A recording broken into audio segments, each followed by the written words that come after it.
Bonjour. Aujourd'hui, nous allons réfléchir sur une question qui nous intéresse tous. Qui deviendra notre enfant?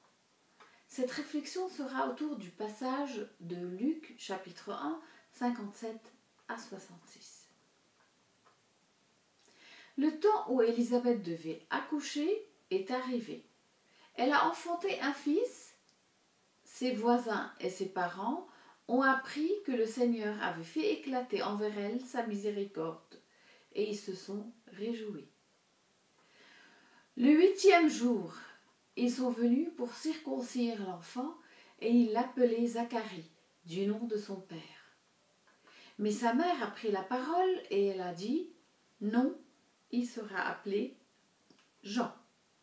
Et ils lui ont dit « Il n'y a pas dans ta parenté quelqu'un qui soit appelé de ce nom ». Et il faisait des signes à son père pour savoir comment il voulait qu'on l'appelle. Zacharie a demandé des tablettes et il a écrit Jean et son nom. Et tous étaient dans l'étonnement. Au même instant, sa bouche s'est ouverte, sa langue s'est déliée et il parlait, bénissant Dieu. La crainte s'est emparée de tous les habitants d'alentour et dans toutes les montagnes de la Judée, on s'entretenait de toutes ces choses. Tous ceux qui l'ont appris l'ont gardé dans leur cœur en disant « Que deviendra donc cet enfant ?» Et la main du Seigneur était avec lui.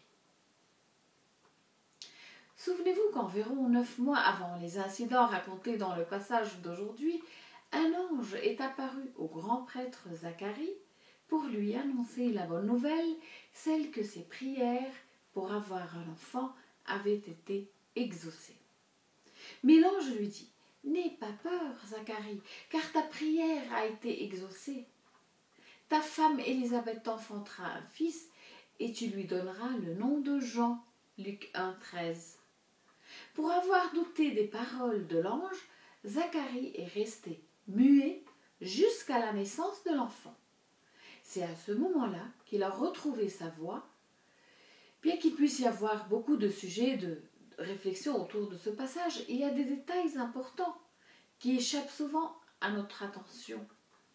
La pression des pères à laquelle Zacharie et Élisabeth se sont soudainement trouvés confrontés. Comme les amis et les voisins se sentent concernés par la naissance de l'enfant, ils sont venus rendre visite aux parents. « Comment allez-vous l'appeler » leur ont-ils demandé. Élisabeth a répondu « Jean » et son nom les a choqués. En effet, le nom de l'enfant devrait refléter non seulement un parent préféré, mais l'identité du clan auquel il appartient. À l'époque, on donnait au garçon le nom d'un aîné en l'initiant à suivre ses traces. Il voulait que le garçon porte le nom de Zacharie, croyant qu'il ressemblerait à son père. « Personne n'a ce nom dans votre famille, protestait-il. Et ils se sont tournés vers Zacharie, croyant raisonner sa femme. Alors, il a demandé une tablette et a écrit dessus son nom est Jean. En lui donnant ce nom, Zacharie et Élisabeth obéissaient à Dieu, qui avait demandé que le garçon soit nommé Jean. Mais ainsi, ils défiaient les coutumes, risquant la colère de leurs amis et voisins. Cependant, aussitôt que Zacharie a retrouvé son aptitude à parler, depuis ce moment, ils ont réalisé que Dieu était impliqué dans cette décision.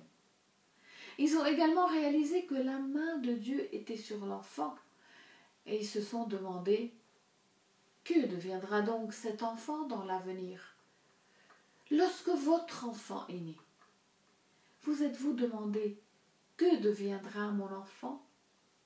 Je suis presque certaine que vous vous attendiez à ce que l'enfant devienne quelqu'un de formidable et qu'il réalise peut-être vos propres désirs insatisfaits. De même, je suis certaine que les gens autour de vous avaient leurs propres attentes à l'égard de votre enfant et pourraient vous avoir influencé dans son éducation. Mais avez-vous déjà réfléchi au plan que Dieu a pu avoir pour votre enfant? Cela importait peu, non? Ce qui comptait était ce que vous vouliez que votre enfant fasse. Eh bien, voici quelque chose dont nous devons tous nous souvenir dans l'avenir. Nos enfants nous sommes seulement confiés. Ils ne nous appartiennent pas. Ils appartiennent en vérité à Dieu. Alors, il serait peut-être sage de lui laisser son mot à dire sur leur destin. Ainsi, tout le monde se demandera: que deviendra alors mon enfant?